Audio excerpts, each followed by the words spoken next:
Police যাদেরকে ধরেছে তাদেরকে কিন্তু আটক করে নিয়ে গেছে শিউরি থানায়, এবং বেশ কিছু মোটরসাইকেল সেগুলোকেও আটক করা হয়েছে। কারণ এই মোটরসাইকেলের নাম্বারের সূত্র ধরেও কিন্তু পুলিশ কারা এই ঘটনায় জড়িত সেই দিকটাও কিন্তু তারা খতিয়ে দেখবে, এমনটা কিন্তু পুলিশ সূত্রে জানা যাচ্ছে। এবং এই মুহূর্তে কার্যত গ্রাম পুরুষশূন্য হয়ে গিয়েছে।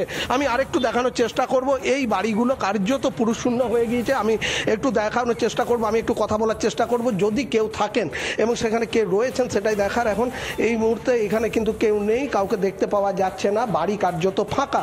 একইভাবে আমি পাশের বাড়িতে একটু যাওয়ার চেষ্টা করব, আমার ভিডিও জার্নালিস্ট কার্তিককে বলবো যে পাশের বাড়িতে সেখানে কেউ রয়েছে কিনা আমি সেদিকটাও দেখানোর চেষ্টা করব। এবং এই যে বাড়িগুলো পরপর রয়েছে কার্যত এই বাড়িতে কেউ রয়েছেন কিনা আমি একটু দেখার চেষ্টা করি। দিদি আছেন বাড়িতে? কেউ আছেন বাড়িতে? কেউ আছেন?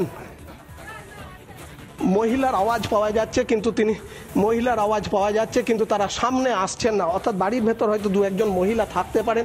বলছি কি ঘটনা ঘটেছিল সকাল থেকে? কি ঘটনা ঘটেছিল? কারা কারা বন্দুক নিয়ে ঘোরাফেরা করছিল কিছু জানা আছে? দেখো বাড়ির থেকে ভেতর থেকে শুধু একটা আওয়াজ এলো, কিছু জানি না। পুরুষ শূন্য গ্রাম, মহিলা দু চারজন আছে, বিশেষ করে যারা বাচ্চা এবং যারা নাবালক নাবালিকা তারা কিন্তু রয়েছে এই বাড়িগুলোতে, এমনটা কিন্তু আমরা জানতে পারছি। এবং ভেতর থেকে কিন্তু কেউ বেরিয়ে আসছেন না, অর্থাৎ পুলিশের অভিযান চলার পর কার্যত যে পুরুষ শূন্য গ্রাম হয়ে গিয়েছে। কিছু মহিলাকেও নিয়ে যাওয়া হয়েছে আটক করে, বাইক কিছু নিয়ে যাওয়া হয়েছে, এখনো পুলিশ মোতায়েন রয়েছে। আমার ভিডিও জার্নালিস্ট দেখাচ্ছে, দেখো পুরুষ এবং মহিলা পুলিশ কর্মী তারা কিন্তু মোতায়েন রয়েছে, পরিস্থিতি যাতে আর কোনোভাবে নিয়ন্ত্রণের বাইরে না যায় তার জন্যই, এবং র্যাব নামানো হয়েছে। সব মিলিয়ে কিন্তু এই মুহূর্তে পরিস্থিতি আপাতত শান্ত রয়েছে এবং পুলিশের এই অভিযান কিন্তু আরও চলবে, যত সময় গড়াবে তত পুলিশের অভিযান চলবে, এমনটা কিন্তু আমরা পুলিশ সূত্রে জানতে পারছি। এবং দেখার যে কতজনকে শেষ পর্যন্ত পুলিশ গ্রেপ্তার করতে পারে, এবং বেআইনি আগ্নেয়াস্ত্র যেটিকে নিয়ে সকাল থেকে উত্তপ্ত হয়ে উঠেছিল এই এলাকায়, সেই বেআইনি আগ্নেয়াস্ত্র উদ্ধার করতে পারে কিনা এবং কি উদ্দেশ্যে কেন এই আগ্নেয়াস্ত্র এখানে মজুত করা হচ্ছিল সেটার দিকটাও কিন্তু এখন পুলিশের কাছে বড় চ্যালেঞ্জ হয়ে দাঁড়িয়েছে এই সিউড়ির 1 নম্বর ব্লকের এই মিনি স্টিল পাড়ায়। কারণ এখানে দফায় দফায় বারবার কিন্তু পরিস্থিতি উত্তপ্ত হয়ে উঠেছে, বিভিন্ন সময়ে পরিস্থিতি উত্তপ্ত হয়ে উঠেছে। এবং যেটা বলা হচ্ছে বিরোধীদের পক্ষ থেকে, যেটা বারবার দাবি করা হচ্ছে যে পুলিশের কোথাও যেন ঢিলাঢালা মনোভাব, তার জন্য এমনটা ঘটেছে। এই তথ্য কিন্তু বিরোধীদের পক্ষ থেকে উঠে আসছে এবং তৃণমূলের গোষ্ঠী কোন্দলের কিন্তু এখানে সেই তত্ত্বও কিন্তু বারবার উঠে এসেছে অতীতে। এবং একটি জায়গাকে কেন্দ্র করে যেভাবে তৃণমূল গোষ্ঠী কোন্দলে জড়িয়েছিল, বারবার অগ্নিসংযোগ, মারামারি, এরকম ঘটনা অতীতে ঘটেছিল। এবং তারপর আজকের যে অভিযোগ করা হচ্ছে যে আগ্নেয় অস্ত্র হাতে দাপাদাপি, এই আগ্নেয়াস্ত্র কি ওই দুই যুবক নিজেরা নিয়েছিল নাকি তাদেরকে ফাঁসানো হলো, সেদিক নিয়ে অবশ্য দ্বিমত রয়েছে গ্রামের অন্দরেই। এবং সেদিকটিও কিন্তু পুলিশের এই মুহূর্তে নজরে রয়েছে এবং পুলিশের তদন্ত প্রক্রিয়া কিন্তু যত সময় যাবে তত সেই দিকটাও খতিয়ে দেখা হবে বলে পুলিশ সূত্রে জানা যাচ্ছে। যদিও এখনো গ্রেপ্তারির সংখ্যা জানা যায়নি, তবে বেশ কিছু জনকে আটক করা হয়েছে, এটা কিন্তু পুলিশ সূত্রে জানা যাচ্ছে। একদমই, অনেক ধন্যবাদ মনোরঞ্জন। আমরা কথা বলছিলাম সিউড়ির সাম্প্রতিক পরিস্থিতি সম্পর্কে, জানাচ্ছিলেন আমাদের প্রতিনিধি মনোরঞ্জন। আমরা কথা বলেছিলাম এই নিয়ে আমাদের প্রতিনিধি কথা বলেছিলেন শোভনদেব চট্টোপাধ্যায় পরিষদীয় মন্ত্রীর সঙ্গে, তিনি ঠিক কি জানিয়েছেন তার প্রতিক্রিয়া শুনুন। দুজন আগ্নেয়াস্ত্র দিয়ে দাপাদাপি করছে, মালদাতে দেখা যাচ্ছে আগ্নেয়াস্ত্র নিয়ে গুলি চালিয়ে একদম কম্পিটিশন চলছে। কি হচ্ছে বলুন তো? এই সিউড়িতে এখনই ঘটছে, প্রায় ধস্তাধস্তির মতো পরিস্থিতি, আগ্নেয়াস্ত্র নিয়ে দাপিয়ে বেড়াচ্ছে। এগুলোকে আমি দেখেছি যখন ওই মেয়ে নির্যাতন চলছে, যখন হেলে পড়া বাড়িতে হেলে পড়া বাড়ি চলছে, এগুলো তোমাদের খোরাক। মানে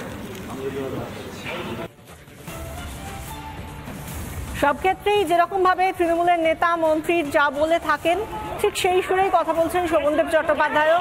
তারা পুলিশের ওপর অগাধ আস্থা রাখেন, কিন্তু সাধারণ মানুষ পুলিশের ওপর আস্থা রাখতে পারেন না, কারণ বিভিন্ন সময় যখন সক্রিয়তা দরকার হয় পুলিশের, তখন সাধারণ মানুষ পুলিশকে পাশে পান না বলে অভিযোগ করেন। আমরা এই নিয়েই কথা বলবো। আমাদের সঙ্গে প্রাক্তন ইন্টেলিজেন্স কর্তা দীপাঞ্জন চক্রবর্তী টেলিফোন লাইনে রয়েছেন। দীপাঞ্জন বাবু, আমরা একটা ছবি দেখছি, সেটা বীরভূমের সিউড়ির 1 নম্বর ব্লকের মল্লিকপুর গ্রাম পঞ্চায়েতের, যেখানে খোলা বন্দুক হাতে দাপাদাপি করলো দুই যুবক, তার পুলিশ এলো না, গ্রামবাসীরাই ধরে ফেললো, গণপিটুনি দিল, পুলিশ এলো, তারপর পুলিশকে দেখেও মানুষের ক্ষোভ উগরে দেওয়া হলো। এরপর পুলিশ হঠাৎ প্রচুর মানুষকে ধরপাকড় করতে শুরু করলো। এটা কি চলছে এ রাজ্যে? এটা তো হওয়ার ছিল।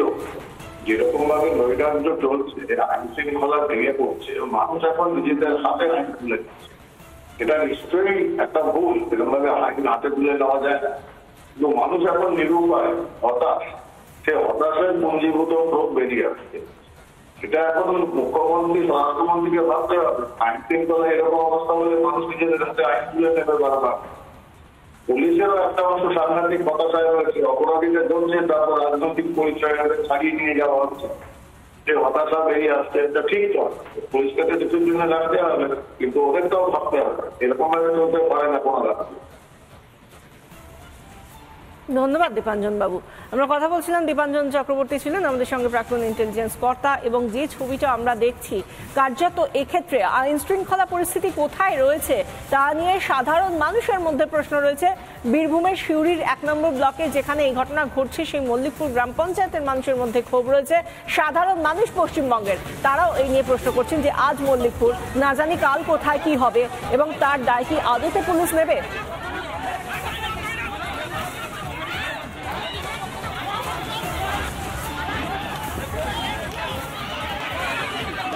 দক্ষিণদারিতে আরো একটি হেলে পড়া বহুতলের হদিশ। বহুতলটি কিন্তু সদ্য নির্মিত, হেলে পড়েছে পাশের একটি বহুতলের ওপর। পাশে এই বহুতলের কার্নিসটা একেবারে মিশে গিয়েছে। নতুন ফ্ল্যাটটা এইভাবে হেলে ফেলেছে, দিনের পর দিন ওইটা হেলে আসছে, কখন কি হবে কারো ভয়তে একদম পুরো।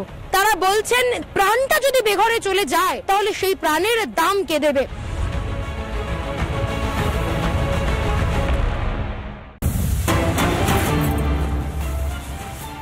ফের খাস কলকাতায় উদ্ধার অস্ত্র। শিয়ালদায় সুরেন্দ্রনাথ কলেজের কাছে অস্ত্র উদ্ধার। ধৃতদের জেরায় নয়া তথ্য এসটিএফ এর কাছে। ধৃতদের টার্গেট ছিল শিয়ালদা ও সংলগ্ন এলাকা, এমনটাই সূত্র মারফত জানা যাচ্ছে। কোনো বাড়ি ও বড় দোকানে ডাকাতের ছক ছিল ধৃতদের। এই পাঁচ যুবক যাদেরকে ধরা হয়েছে, ইতিমধ্যেই আরো বেশ কিছু চাঞ্চল্যকর বয়ান তাদের কাছ থেকে পাওয়া গিয়েছে বলে জানা যাচ্ছে। সেই সম্পর্কে আরো বিস্তারিত জানাবেন আমাদের সঙ্গে রয়েছেন আমাদের প্রতিনিধি সৈকত। সৈকত, এসটিএফ সূত্রে আর কি জানা যাচ্ছে?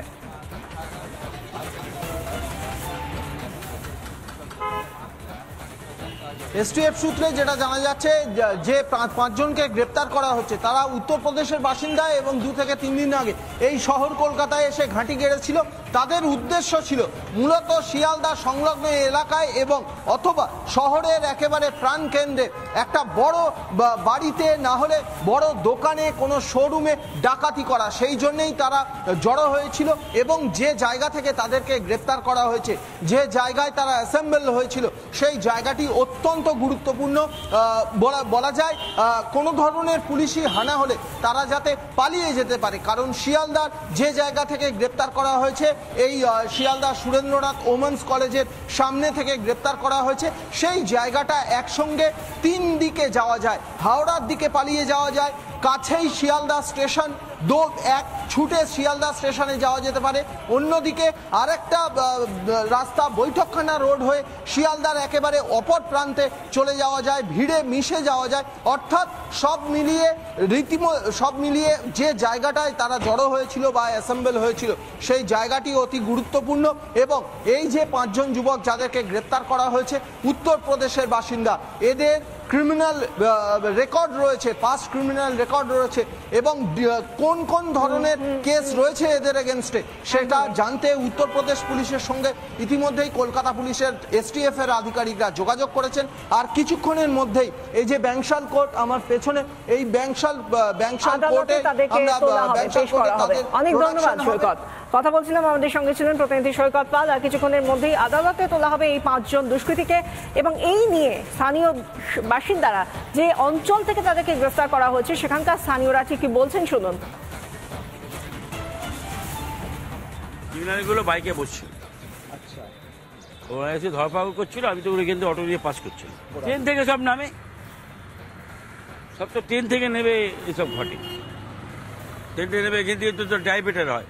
কেউ ধরো এমজি রোডের রাস্তায় গেল হাওড়া যাবে, কেউ রাস্তায় গেল ওই আপনার এপিসি রোডের দিকে গেল, ওই দিকে। এই রাস্তাটা তো হাজার হাজার লোক পাস করে। চট করে এদিক ওদিকে পালিয়ে যাওয়াটা খুব ইজি। হ্যাঁ, মনে হয় 2 একজন পালিয়েও গেছে। তো ভয়, এইসবগুলো তো আগে কখনো দেখিনি, এখনই দেখা যাচ্ছে। বড় কোনো ঘটনা ঘটনা ঘটতেই পারে। কোথা থেকে আসছে এত আগ্নেয়াস্ত্র, সেই প্রশ্নগুলো উঠছে। তার কারণ কিছুদিন আগেই আমরা দেখেছিলাম বৈঠকখানা বাজারের সামনে থেকে, সেখান থেকেও আগ্নেয়াস্ত্র সমেত গ্রেফতার করা হয়েছিল এক দুষ্কৃতীকে। জানা গিয়েছিল মুঙ্গের থেকে এসেছিল এই সমস্ত আগ্নেয়াস্ত্র এবং কার্তুজ। এবং এবারও খাস কলকাতায় সুরেন্দ্রনাথ কলেজ, সেই শিয়ালদা লাগোয়া সুরেন্দ্রনাথ কলেজ এলাকা থেকেই গ্রেফতার করা হয়েছে এই 5 জন যুবককে, যারা নাশকতার ছক করেছিল এবং তারা এভাবে শিয়ালদা লাগোয়া এলাকা থেকে তাদেরকে গ্রেফতার করা হয়েছে যখন তারা হাত বদল করছিল এই অস্ত্রগুলো, সেই সময় এসটিএফ এর তরফ থেকে। কিন্তু প্রশ্নটা অন্য জায়গায়। বিভিন্ন ঘটনা ঘটছে, বিভিন্ন দিন কিছু কিছু ধৃতের সংখ্যা এবং নাম এবং তাদের পরিচয় সম্পর্কে আমরা জানতে পারছি, কিন্তু এই সিন্ডিকেট, এই র্যাকেটের মাথা কোথায়, তাদেরকে কেন ধরা যাচ্ছে না, তার কি কোনো উত্তর আছে?